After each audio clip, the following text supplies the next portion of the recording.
ఇంతవరకు మరి ఈ యొక్క బైబిల్ స్టడీలో ప్రభు ఆత్మ సహాయం చేసి ప్రార్థనలో మంచి నడిపింపు మనకు అనుగ్రహించిన మన ప్రభువుని బట్టి అందరం కూడా కృతజ్ఞతా స్తోత్రాలు చెల్లిద్దాం. హల్లెలూయా.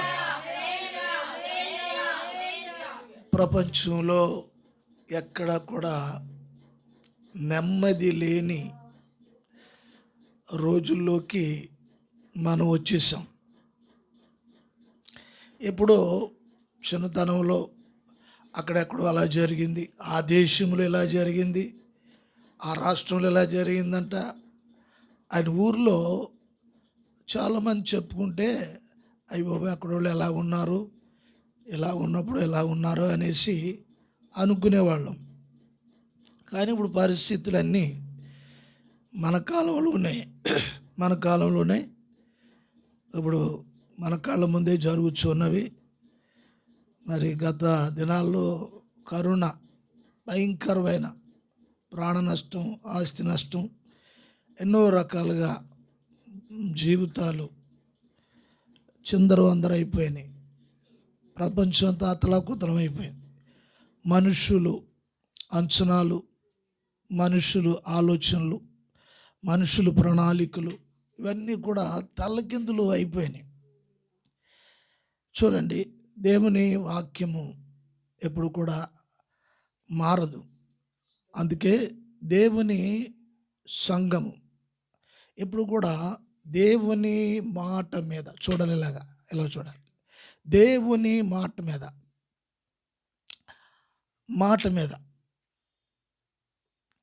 ఆధారపడిన వారు ఎప్పుడు కూడా సిగ్గుపడరు. గమనించాలి, ఎప్పుడు సిగ్గుపడరు. దేవుని మాట మీద అనగా దేవుని వాక్యం మీద ఆధారపడిన వారు ఎప్పుడు కూడా సిగ్గుపడరు. స్తోత్రం, హల్లెలూయా.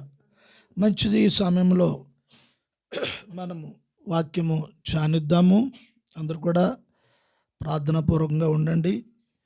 మరి ఇంతవరకు చేసిన ప్రార్థనలన్నీ కూడా ప్రభు సన్నిధికి చేరాయి. సంఘంలో ఉన్నవారు, మన స్నేహితులు, మన రక్త సంబంధులు, అట్లాగే సంఘ బిడ్డలు అందరి కొరకు ప్రార్థన చేయటానికి దేవుడు మన మీద పెట్టిన భారం. స్తోత్రం.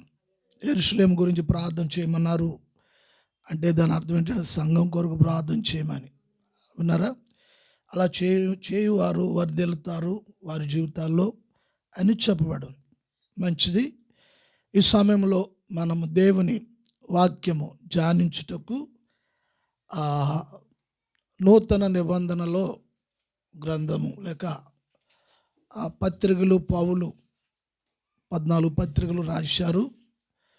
ఆ పత్రికల్లో ఒక పత్రిక గలతీయులకు రాసిన పత్రికలో 5వ అధ్యాయంలో 22వ వచనంలో ఆత్మ ఫలములను గూర్చి పౌలు చెప్పారు. సంఘంలో ఆత్మ ఫలములను గూర్చి. అయితే అందులో 2వ ఫలం సంతోషం. గమనించాలి, 2వ ఫలము సంతోషం. అయితే సంఘము అనబడే సభ్యత్వము, సంఘములో ఉన్న వ్యక్తులు, ఆ వ్యక్తులను గురించి పౌలు ఈ పత్రికలో ఆత్మఫలాలు గూర్చి అనేకమైన విషయాలు మాట్లాడుతూ సంతోషం అనే ఫలమును గూర్చి పౌలు చెప్పారు. దేవుని స్తోత్రం. అయితే మనము దేవుని వాక్యంలో చూస్తున్నప్పుడు కూడా దావీదు దీని గురించి కొన్ని విషయాలు మాట్లాడుతూ ఉన్నాడు. కీర్తన పుస్తకంలో 16వ కీర్తనలో 11వ వచనం మనం చదువుదాం. జీవ మార్గము నీవు నాకు తెలియజేసెదవు, నీ సన్నిధిని సంపూర్ణ సంతోషము కలదు, నీ కుడి చేతిలో నిత్యము సుఖములు కలవు. చూడండి, దావీదు ఈ విధంగా మాట్లాడుచున్నాడు. ఆయన జీవితంలో ఆయన మాట్లాడుచున్న మాట నాకు జీవ మార్గమును తెలియచేసేదవు. దేవునికి స్తోత్రము. అయితే ఇప్పుడు ఆ జీవ మార్గము తెలియజేసేదవు. ఇప్పుడు ఆ జీవ మార్గంలో ఏమున్నదని చెప్తున్నారు? నీ సన్నిధి జీవ మార్గములో నీ సన్నిధి, సంపూర్ణ సంతోషం. చూడండి, నీ సన్నిధిలో సంపూర్ణ సంతోషము కలదు అని చెప్పుచున్నారు. గమనించవలసిన విషయం ఏంటంటే, దేవుని బిడ్డలు, సంఘంలో ఉన్నవారు, వారి జీవితంలో సంపూర్ణమైన సంతోషము కలదు అంటూ ఉన్నారు. సంతోషాన్ని ఇష్టపడలేని వారు ఎవరున్నారు? అయితే ఇది గొప్ప వాగ్దానము. కేవలము సంఘములో రక్షణ పొంది జీవమార్గములో వెళుచున్న వారికి మాత్రమే ఈ సంతోషము అనుగ్రహించబడుతుంది. అది కూడా దేవుని ద్వారా. స్తోత్రం. చూడండి, అయితే ఇప్పుడు సంతోషము అనేది మనం చూస్తున్నప్పుడు ఏంటి సంతోషము అంటే, మంచిగా పైసలుండి, దండిగా పైసలుండి, అట్లాగే చక్కగా అన్ని పరిస్థితులు అన్నీ బాగున్నప్పుడు సంతోషమా? అటువంటి సంతోషము కాదు. ఆయన అంటాడు, నీ జీవ మార్గంలో, అనగా ఆయన మార్గములో, వాక్యము యొక్క మార్గములో, వాక్యము ద్వారా నడుచుచున్న ప్రతి వ్యక్తి జీవితంలో, అది స్త్రీ అవనివ్వండి, పురుషులు అవనివ్వండి, ఎవరైనా అవనివ్వండి, అంటే ఇప్పుడు దైవికమైన సంతోషము ఎటువంటిదంటే గొప్ప బలమైనది. విన్నారా? దైవికమైన సంతోషము, దైవికమైన సంతోషము. చూడండి, కొంచెం అల్పమైన సంతోషాలు ఉంటాయి. ఒక గంట, ఒక రోజు, ఒక పూట మన వాళ్ళ గురించి ఏదైనా కొంచెం మంచి విషయాలు తెలిసినప్పుడు మనము సంతోషంగా ఉంటాం. అటువంటి సంతోషము ఎంతసేపు ఉంటుంది?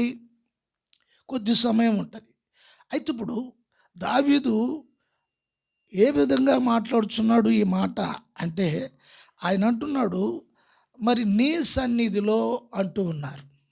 అయితే ఇప్పుడు సంఘములో ఉన్నవారు గమనించవలసిన అవసరము ఎంతైనా ఉంది.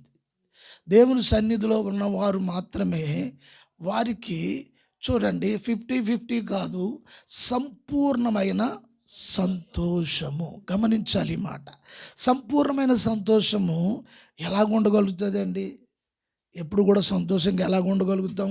కష్టాలు ఉంటాయి, బాధలు ఉంటాయి. ఎప్పుడు సంతోషంగా ఉండగలుగుతామా? ఈ మాట నమ్మదగిందేనా?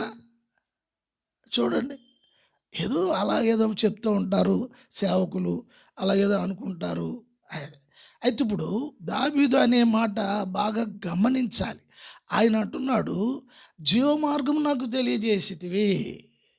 చూడండి, మనం రక్షణ పొందలేని దినాల్లో, లోకంలో మనం జీవిస్తున్న దినాల్లో, నిత్య నాశనానికి వెళ్ళిపోయే మార్గంలో మనం జీవిస్తున్నాం. అటువంటి సమయంలో కృపా కనికరము కలిగిన తండ్రి అయిన దేవుడు మనలందరిని ప్రేమించి ఆయన జీవ మార్గంలోనికి మనల్ని పిలిచారు, నడిపించారు. అయితే ఇప్పుడు ఆ జీవ మార్గంలో నడుస్తున్న ప్రతి ఒక్కరూ ఆ దేవుని సన్నిధిలో ఉన్నవారు మాత్రమే సంపూర్ణమైన సంతోషము కలవారు అంటూ ఉన్నారు. అంటే ఇప్పుడు సంపూర్ణమైన సంతోషం అంటే ఇక్కడ బాగా గమనించవలసిన విషయము, ప్రసంగి కూడా ఒక మాట మాట్లాడుతున్నాడు.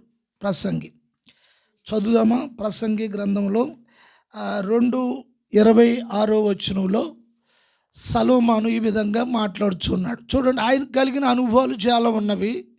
అయితే ఇప్పుడు ఆయన ఈ విధంగా మాట్లాడుచున్నాడు.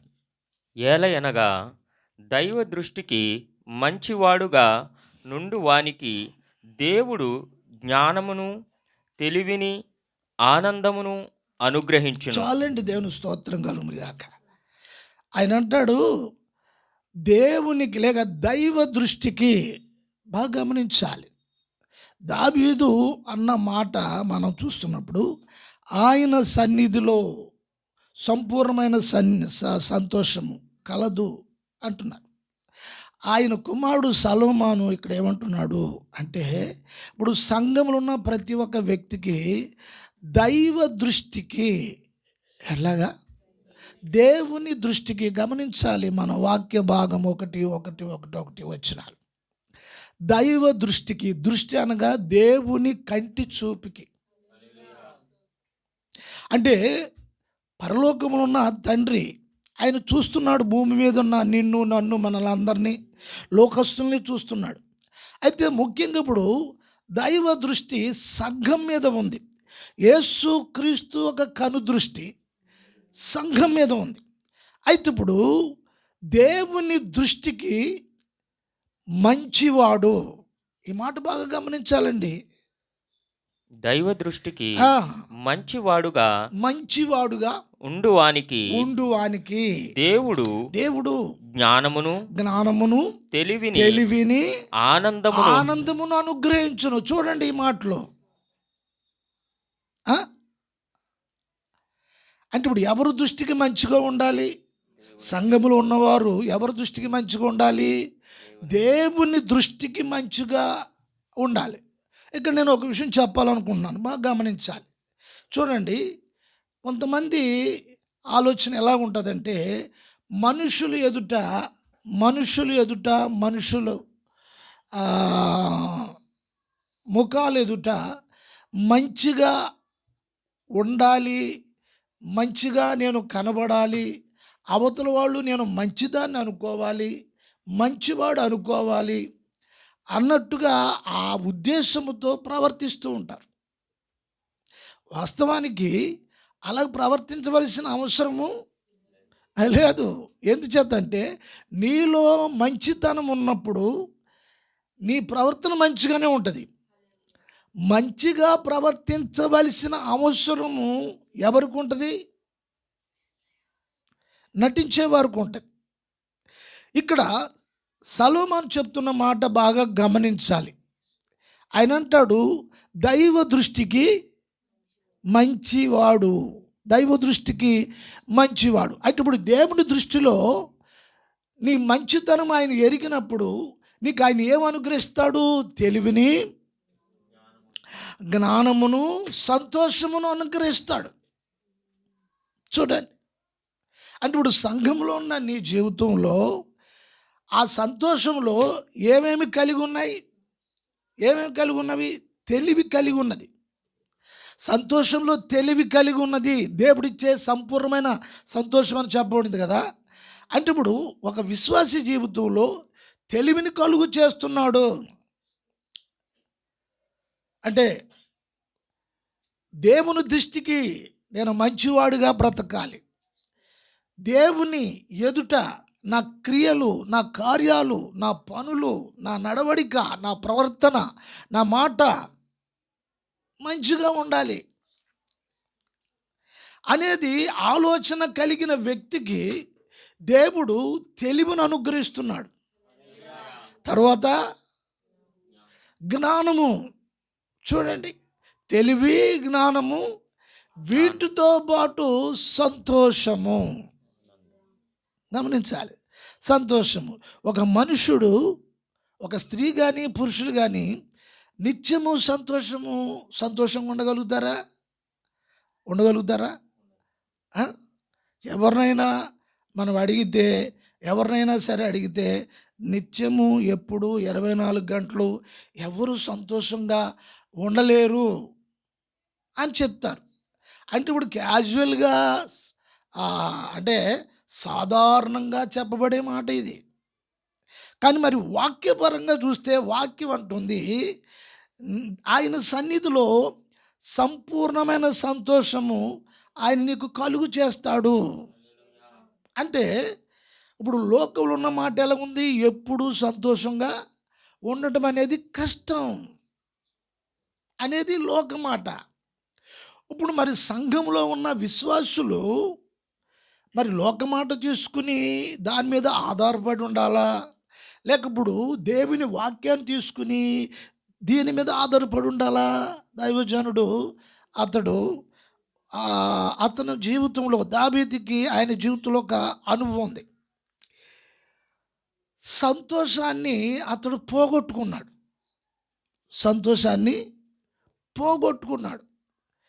చూడండి, దేవుడు సంపూర్ణమైన సంతోషము, ఆనందము, తెలివి, జ్ఞానము, ఈ సంతోషంలో ఇవి ఇంక్లూడ్ అయి ఉన్నాయి, కలిసి ఉన్నాయి. తెలివి ఉంది, జ్ఞానం ఉంది. అంటే నీ కష్టతరమైన పరిస్థితుల్లో నువ్వు ఎలాగ మెలగాలి, విన్నారా? కష్టతరమైన పరిస్థితుల్లో నువ్వు ఎలా మెలగాలి, నీకు తెలివి కావాలి, అప్పుడు నీకు జ్ఞానం కావాలి. తెలివి జ్ఞానము కలిసి నిన్ను సంతోషపరుస్తున్నాయి. చూడండి, కొంచెం ఆలోచించడం కూడా కొంచెం ఇబ్బందిగా ఉంది కదా, కష్టంగా ఉంది కదా, విన్నారా?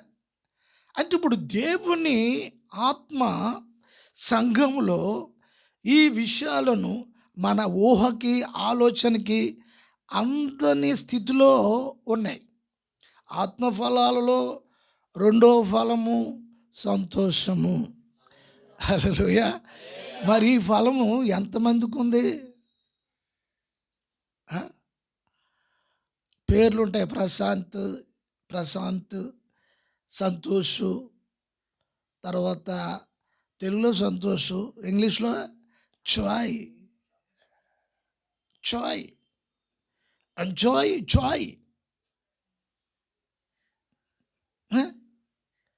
పెట్టుకుంటారు కదా, జాయ్ కుమార్, జాయ్ దీవెన, ఇట్లా జాయ్.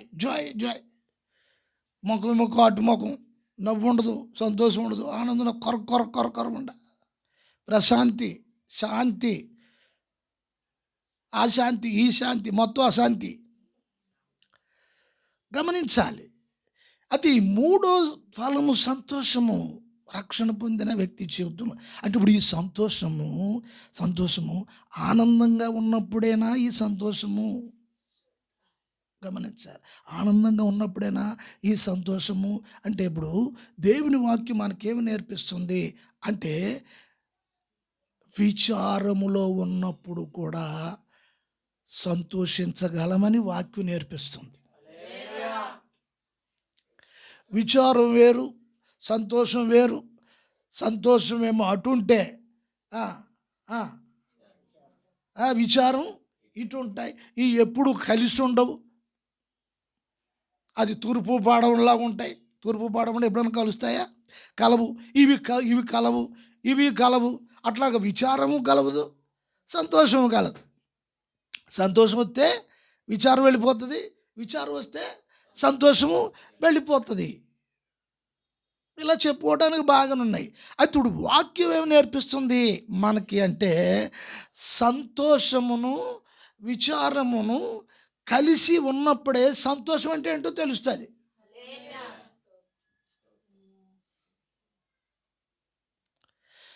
విచారంలో నుండి సంతోషం పుడుతుంది.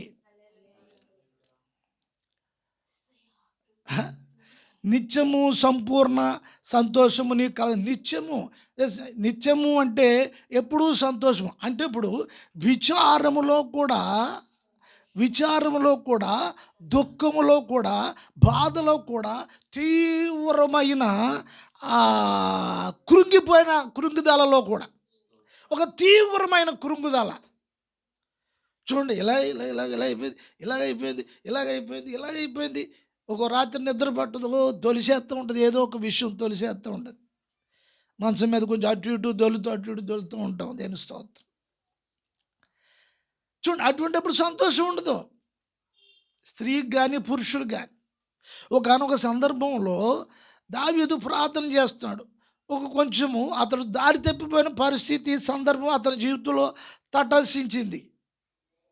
అతను దానికి ముందు ఎంతో ఆనందము, సంతోషము, ప్రభువు ఇచ్చే ఆనందము, ఆ సౌభాగ్యము, ఇవన్నీ ఆయన అనుభవిస్తూ ఉన్నాడు. కీర్తన 51:12 మనం చూస్తే ఇప్పుడు ఆయన ఒక మాట మాట్లాడుచున్నాడు. నీ రక్షణ ఆనందము నాకు మరలా పుట్టించుము, సమ్మతి గల మనస్సు కలుగజేసి నన్ను దృఢపరచుము. ఈ ప్రార్థన ఒక రాజు చేస్తున్న ప్రార్థన ఇది. ఇతడు సామాన్యుడు కాదు, ఒక సామాన్యమైన స్థాయిలో ఉన్న వ్యక్తి కాదు ఇప్పుడు ఇతడు. గమనించాలి. ఇప్పుడు ఈయనకి ఏం తక్కువైపోయింది? ఏం తక్కువైపోయింది? రక్షణ. సంతోషము, ఆనందము, ప్రభు ఇచ్చే రక్షణ. ఈ ప్రపంచంలో ఎటువంటి స్థాయిలో, ఎటువంటి పదవిలో ఉన్న వ్యక్తికైనా లేని సంతోషం. గమనించాలి. ఒక ప్రధానమంత్రికి నా ప్రధానమంత్రి పదవిని బట్టి నేను చాలా హ్యాపీగా ఉన్నానని చెప్పలేరు. ఒక రాష్ట్ర ముఖ్యమంత్రి ఈ పదవిలో ఉన్నందుకు నేను చాలా హ్యాపీగా ఉన్నాను, ప్రశాంతంగా నిద్రపోతున్నాను అని చెప్పలేరు. ఒక పంచాయతీ బోర్డు ప్రెసిడెంట్, ఒక గ్రామ ప్రెసిడెంట్, ఆ ప్రెసిడెంట్ గారు నేను ప్రశాంతంగా ఈ పదవిని బట్టి నేను ప్రశాంతంగా పండుకుంటున్నాను అని చెప్పలేరు. కారణం ఏంటంటే ఎవడైనా ఈ పదవి లాక్కెళ్ళిపోతాడేమో వచ్చిన రోజు నుండి ఊడిపోయే వరకు కూడా దాని మీద బాధే. అది కాపాడుకోవడానికి టైం సరిపోదు. ప్రజలకు సేవ చేయడం తర్వాత విషయం.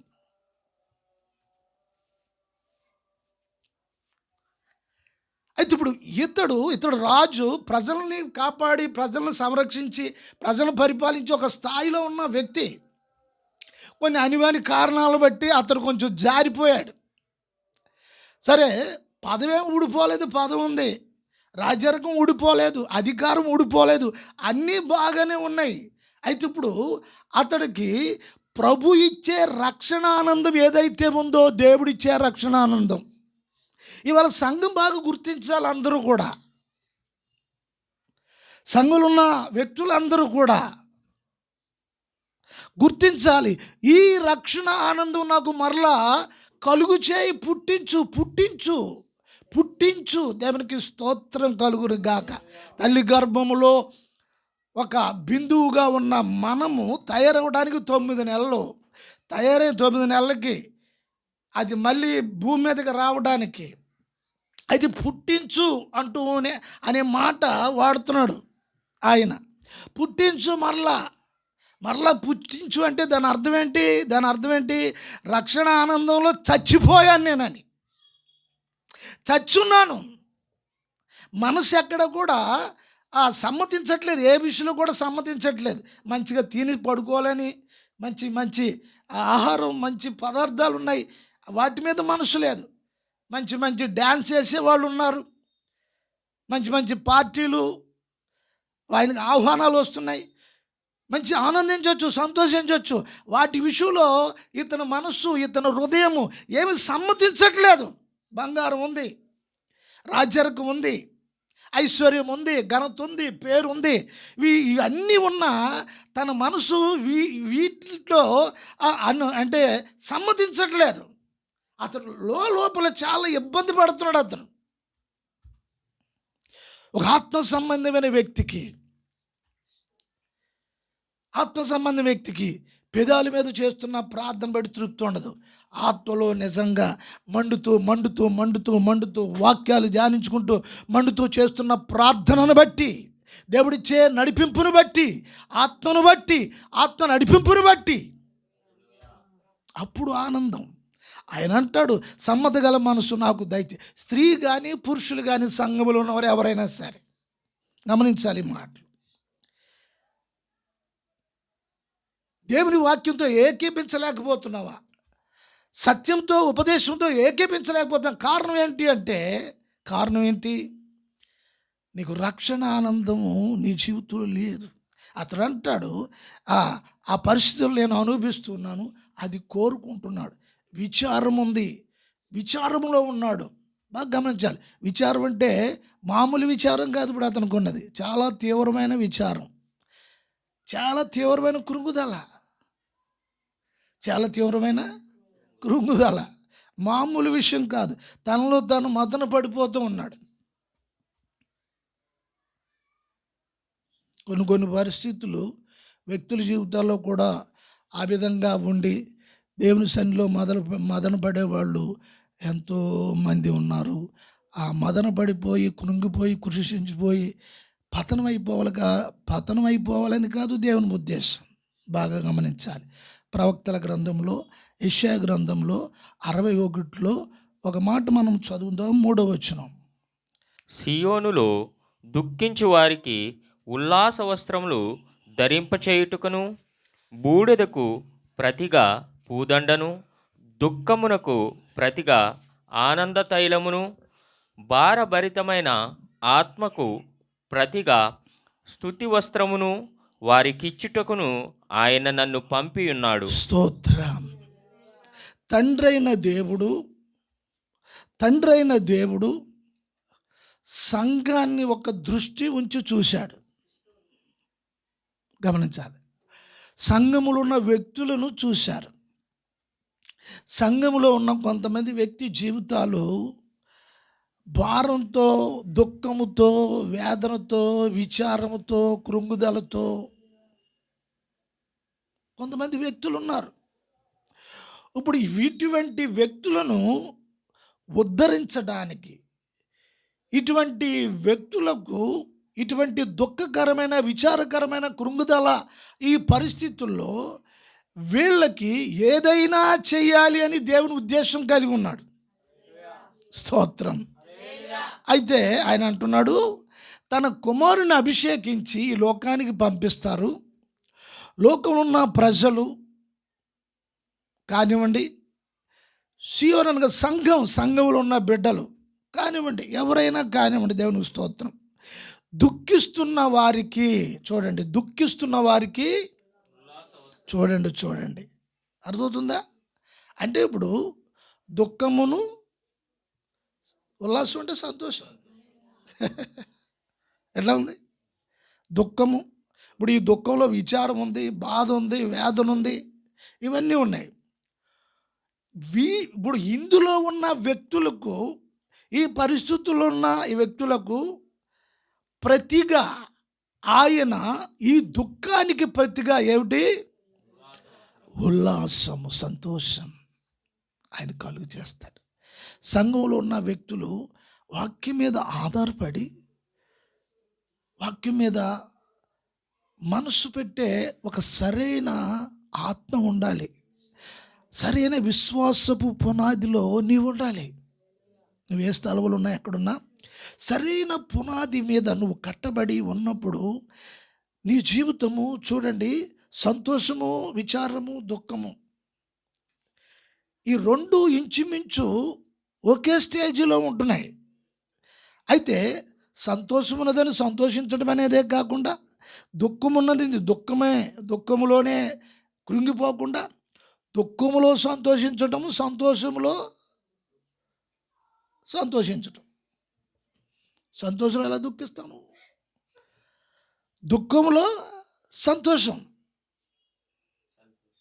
అక్కడ ఆయన అంటాడు, దుఃఖానికి ప్రతిగా వాక్యాన్ని చూద్దాం మనం. సియోనులో దుఃఖించు వారికి చూడండి, సంఘంలో దుఃఖించే వారికి, నువ్వు సంఘంలో ఉండి ఆదివారం ఆరాధనకు వచ్చి ఇంట్లో ప్రార్థన చేసుకుంటున్నా, ఎక్కడ ప్రార్థన చేసుకున్నా నువ్వు దుఃఖిస్తున్నావా? ఏ స్థితిలో దుఃఖిస్తున్నావు? నమ్మకమైన వాడు నీ మీద దృష్టి ఉంచి చూస్తున్నాడు. నువ్వెవరు నమ్మావో, నువ్వెవరెందు నమ్మిక ఉంచావో, ఎవరెందు విశ్వాసం ఉంచావో, ఆయన అపనమ్మకస్తుడు మాత్రం కాదు. హల్లెలూయా. ఆయన ఎప్పుడు కూడా నిన్ను సంతోషించాలని, సంతోషంలో ఉంచాలని, అంతేకాదు ఆ సంతోషము సంపూర్ణమైన సంతోషంలో నిన్ను ఉంచాలి. ఇప్పుడు ఆ సంతోషమైన సంపూర్ణము అంటే ఏంటంటే, నువ్వు విచారంలో ఉన్నా కూడా ఆ విచారం యొక్క ఎఫెక్ట్ మించిన సంతోషంలో నేను ఉంచుతాడు.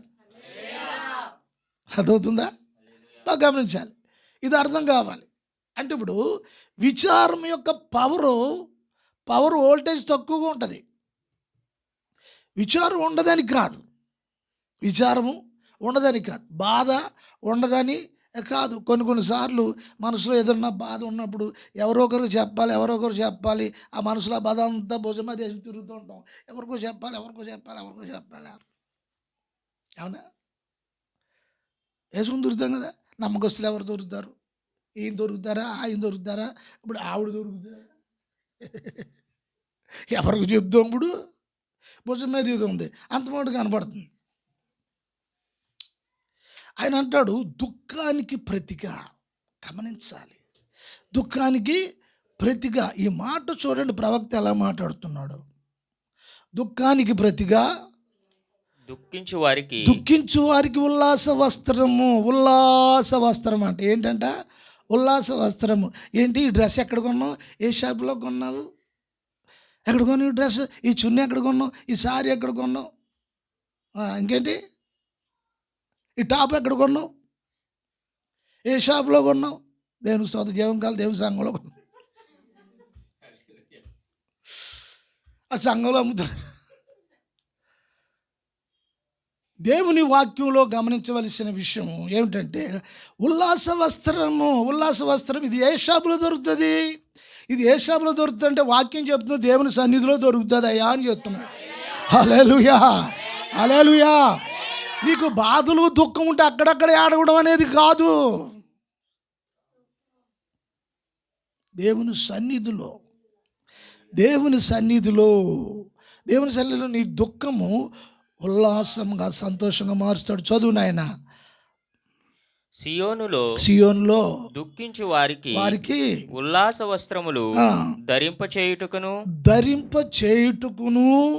బూడిదకు, చూడండి, బూడిదకు ప్రతిగా పూదండను దుఃఖమునకు ప్రతిగా ఆనంద తైలమును. ఆనందం అనగా కూడా సంతోషమే.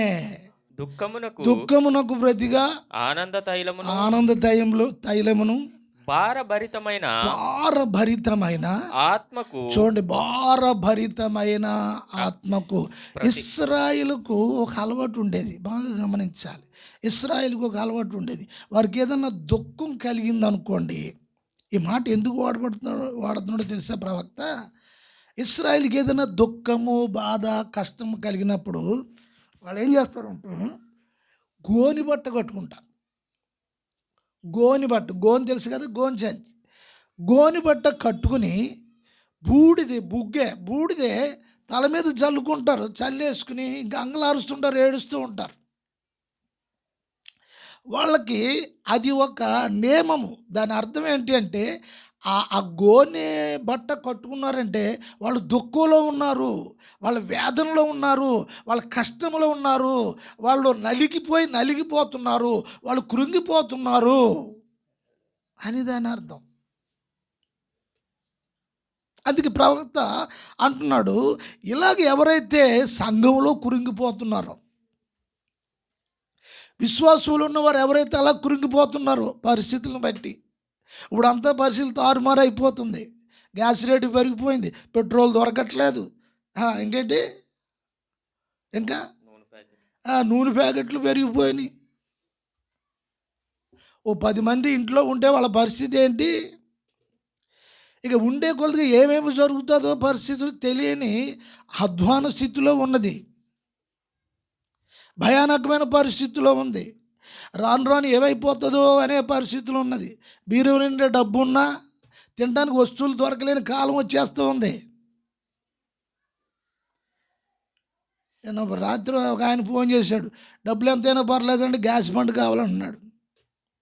5,000 పర్లేదు, గ్యాస్ బండ్ కావాలన్నాడు. ఈ సిటీలో పొలాలెట్టు వండుకోవడానికి అపార్ట్మెంట్లో అక్కడెక్కడ ఎవరు అంటే సెల్లర్లో ఉన్నవాళ్ళు వండుకోవచ్చు, అపార్ట్మెంట్ ఫ్లాట్లో ఉన్నవాళ్ళు పొయ్యెట్టు వండుకుంటే ఇంకేమైనా ఉందా? ఎలా ఉంటుంది? డబ్బులు ఉన్నాయి, బంగారం ఉంది, వెండి ఉంది, పంచపాత్ర ఉంది, వెండి పాత్రలు ఉన్నాయి, పళ్ళాలు ఉన్నాయి, బీరో నుండా మంచిగా ఉన్నాయి, రాగి చెమ్ము ఉంది, ఎండు చెమ్ము ఉంది, బంగారపు గిన్నె ఉంది, అన్నీ ఉన్నాయి. ఆకలి తీర్చదా? గమనించాలి. కొన్ని కుటుంబాల్లో ఏమీ లేవు, చక్కగా వాళ్ళు దేవుని మీద విశ్వాసం ఉంచి ప్రభు ఇచ్చే ఆనందాన్ని దేవుని పిల్లలు పొందుతూ ఉన్నారు. దేవుని స్తోత్రం, హల్లెలూయా. చక్కగా ఏం కావాలంటే దమ్ము బిర్యానీ కావాలంటే దమ్ము బిర్యానీ వేసుకున్నారు.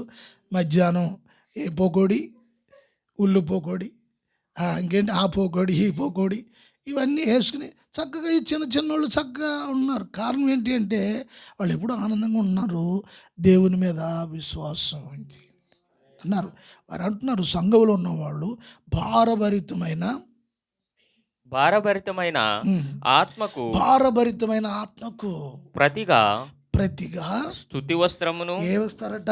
స్తుతి వస్త్రం. ఇక్కడ చూడండి, భారముతో, ఏ భారంతో నువ్వు ఉన్నావో, హృదయం ఏ భారంతో నిండిపోయిందో అటువంటి వారు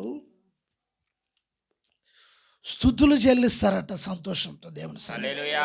స్తుతి వస్త్రం, హల్లెలూయా. స్తుతి వస్త్రం అంటే ఇప్పుడు ప్రతి సమయంలో సంతోషంలో కూడా స్తుతి చెల్లించాలి. బాధలు ఉన్నప్పుడు కూడా దేవుని స్తోత్రం. ప్రభువా ఈ బాధలు ఈ కష్టాలు ఉన్నాయంటే ప్రభువా నీకు స్తోత్రం. స్తుతి వస్త్రం ఏంటి? స్తోత్రం ప్రభు. ఏదైనా స్తోత్రమే, అదైనా స్తోత్రం, ఇదైనా స్తోత్రం, ఏదైనా స్తోత్రమే. కడుపు నిండినా స్తోత్రమే, ఆకలేసిన స్తోత్రమే.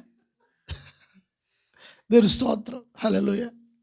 అలాగని భోజనం పెట్టడం లేట్ చేసి దేవుని స్తోత్రాలు చెప్పు అని అనకండి మళ్ళీని. దేవుని స్తోత్రం. భాస్కర్ ఇలా చెప్పారు కదా, కొంచెం భోజనం లేట్ అవుతుంది అప్పుడప్పుడు స్తోత్రాలు చెప్పాలి. బయటికి వెళ్ళిపోయి స్తోత్రాలు చెప్పాలి అని లోపల ఇటువంటి మాటలకి ఏం చెప్పకండి. దేవుని స్తోత్రం కలుగును కాక. కళ్ళు తిరిగి అక్కడ పడిపోతే మళ్ళీ హాస్పిటల్ తీసి గ్లూకోజులు సినాలు ఇవన్నీ ఎక్కించాలి. అటువంటి పనులకి నేను చేయకండి. చూడండి, స్తుతి వస్త్రము, స్తుతి వస్త్రము, ఉల్లాస వస్త్రము, స్తుతి వస్త్రము. అబ్బా ఏంటండి ఇదంతా దేవుని స్తోత్రం. హల్లెలూయా. ఎన్ని వాగ్దానం, ఎంత వాగ్దానం, ఎంత వాగ్దానము. దుఃఖములో దుఃఖములో దుఃఖములో మనకి ఆనందాన్ని కలుగు చేసేవాడు. అంటే ఇప్పుడు బాధ అవసరమా కాదా? పెద్దక్కయ్య గారు మీరు చెప్పండి, బాధ అవసరమా కాదా? బాధ అవసరమా కాదా? ఏంటి అంత చిన్నగా చెప్తున్నారు? హల్లెలూయా. ఇప్పుడు మీకు స్కూటీ అవసరమా కాదా? బండి అవసరం కాదంటే అవసరం అని అంటారు. ఇప్పుడు ఇది ఎందుకు అమ్మని రావట్లేదు? హల్లెలూయా. చూడండి, బాధ అవసరం అంటే ఇప్పుడు మరి బాధ ఉంటేనే సంతోషం ఉంటుందని చెప్తుంది వాక్యం. హల్లెలూయా. హల్లెలూయా. బాధ ఉంటేనే సంతోషం. ఈ రెండు దగ్గర దగ్గర సంబంధం కలిగి ఉన్నాయి విశ్వాసులకు. ఇది లోకంలో ఉన్న ఆ ప్రభుని ఎరగని బిడ్డలకు తెలియదు. ఇది వాళ్ళు ఏమనుకుంటారంటే ఆ సంతోషమును ఎప్పుడు కూడా బాధలే బాధలే బాధలే బాధలే, ఎప్పుడు నవ్వు ముఖం చూడలేదు ఆ మొఖాన్ని అంటారు. అంటే వాళ్ళ ఉద్దేశం ఏంటంటే సంతోషం వేరు, విచారం వేరు, బాధ వేరు అని దాని అర్థం. వాక్యం ఏముంటుందంటే బాధలోనే సంతోషాన్ని దేవుడిస్తారు అని చెప్తున్నారు. అదే ఇప్పుడు అందుకే లోకానికి తలకిందులుగా ఉంటుంది విశ్వాసుల జీవితం. గమనించాలి. దేవుని స్తోత్రం కలుగును గాక. ఆ చదువు అయిపోయిందా? 3వ వచనం. భారభరితమైన ఆత్మకు ప్రతిగా స్తుతి వస్త్రమును, భారభరితమైన ఆత్మకు ప్రతిగా. ఒక రోజున ఏమైందో తెలుసా? యూదులు హామాను ప్లాన్ చేసి యూదుల్ని మొత్తం హతమార్చేయాలి, చంపేసేయాలి, నామ రూపాలు లేకుండా భూమి మీద వాళ్ళ చరిత్ర ఉండకూడదు అని గొప్ప ప్లాన్ చేసేసాడు. అటువంటి సమయంలో అక్కడ మొర్దెకై ఉన్నాడు.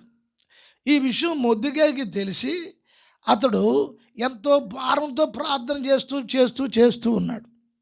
అయితే ఒక రోజున ఏం చేశాడంటే అతడు తన వస్త్రాలు తీసేసి ఒక గోనుబట్ట కట్టేసుకుని దేవుని స్తోత్రం రాజు శివద్వారం ఆ గుమ్మం దగ్గరకు వచ్చి నిలబడ్డాడు. వాస్తవానికి రాజుల సింహద్వారం ఆ గుమ్మలోనికి ఎవరు కూడా ఇటువంటి గోనె వస్త్రాలు కట్టుకుని వెళ్ళకూడదు. అది కీడు.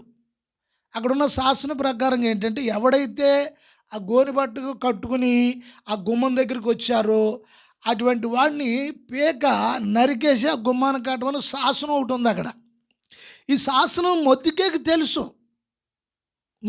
తెలుసు. అయితే ఇప్పుడు లోపల ఉన్నది ఎవరు? రాణిగా ఎస్తేరు ఉంది, ఆ అమ్మాయి ఉంది. ఇప్పుడు ఆ అమ్మాయిని ఆమె ఏ స్థలంలో, ఏ ఊరు నుంచి, ఏ ప్లేస్ నుంచి వచ్చిందంటే ఒక పల్లెటూరు నుండి ఒక అనాథ బాలికగా ఉన్న ఆ స్థితిలోంచి మొద్దుగా తీసుకొచ్చి శోషణ కోటలో అక్కడ పెట్టాడు. ఇప్పుడు ఏ స్థాయిలో ఉంది? మహారాణి స్థాయిలో ఉంది. ఆయన అక్కడ జాయిన్ చేసేటప్పుడు, అక్కడ ఉంచేటప్పుడు మాట అన్నాడు ఆయన, నీ వంశం పేరు, నీ జాతి పేరు ఎక్కడ చెప్పొద్దు సుమా అని చెప్పాడు. అయితే ఒక సమయం వచ్చింది. ఏంటి ఆ సమయము? రాజు దగ్గరికి వెళ్ళి రాణి మాట్లాడవలసిన సందర్భము వచ్చేసింది. అయితే ఇప్పుడు ఆ సమయంలో వెళ్ళి ఈవిడ మాట్లాడాలంటే ఈమెకు వంతు లేదు. అయితే ఆ సమయంలో మొద్దుకి ఏం చేశాడు? ఇప్పుడు గోనెబాట కట్టుకుని వచ్చి నిలబడి చూస్తున్నాడు పైకి. చూస్తున్న సమయంలో అది ఆవిడ అంతఃపురములుండి మొత్తం మీద పరదాలు ఎలా తీసి అలా చూసింది. నేల మీద ఉన్న మొద్దుకే అని, దేవుని స్తోత్రం.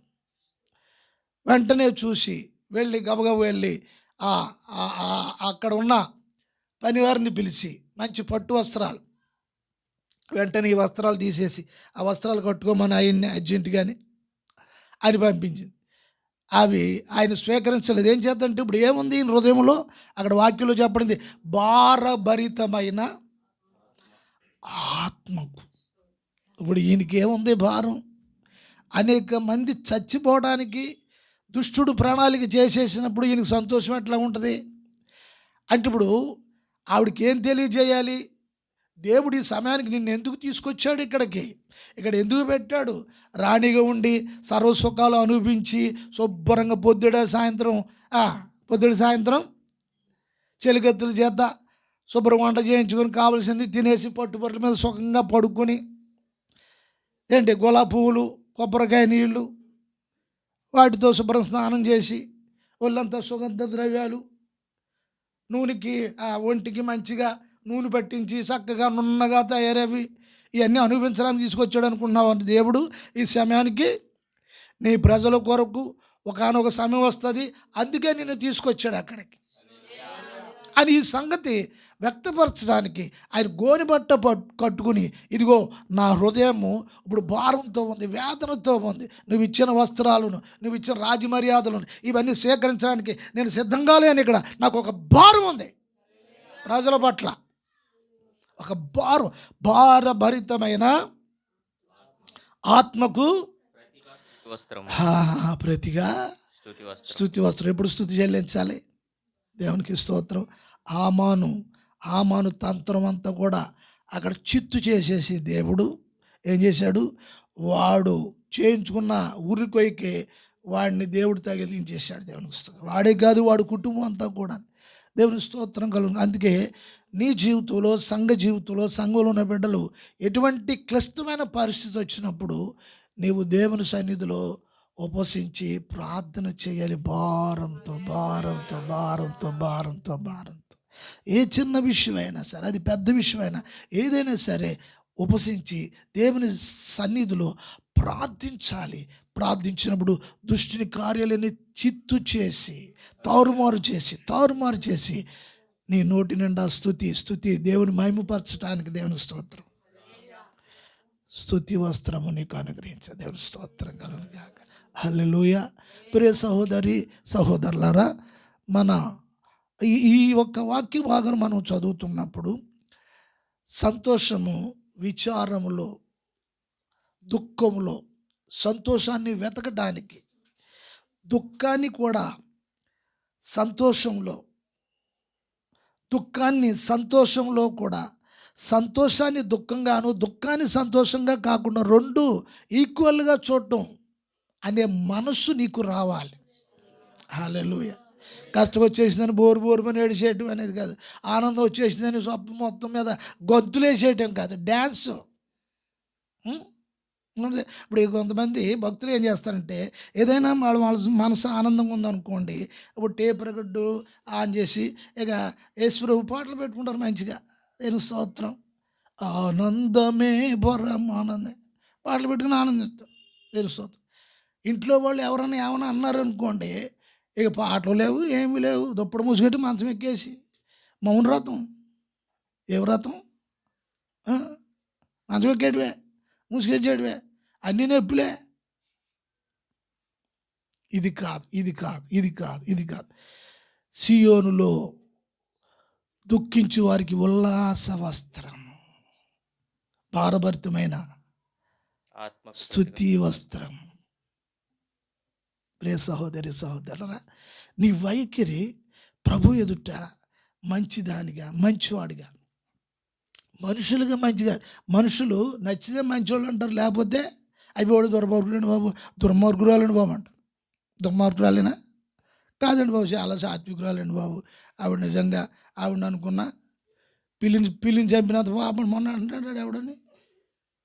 ఈ చిత్రంగా ఉంది నాకు ఇది. ఆవిడ ఏమనుకుంటుంది, ఆవిడ ఏమనంటే పిల్లిని చంపినంత పాపం అంటున్నాడు. నేను ఇది కొత్తగా నేను పిల్లిని చంపినంత పాపం ఏంటి? ఆవిడ ఏమనంటే పిల్లిని చంపినంత, ఆవిడ మనిషి, ఇదేం పిల్లి? నాకు ఇది మర్మం అర్థం కాలేదు. ఆడు అలాగంటున్నాడు, ఆడికి అలా నేర్పారు.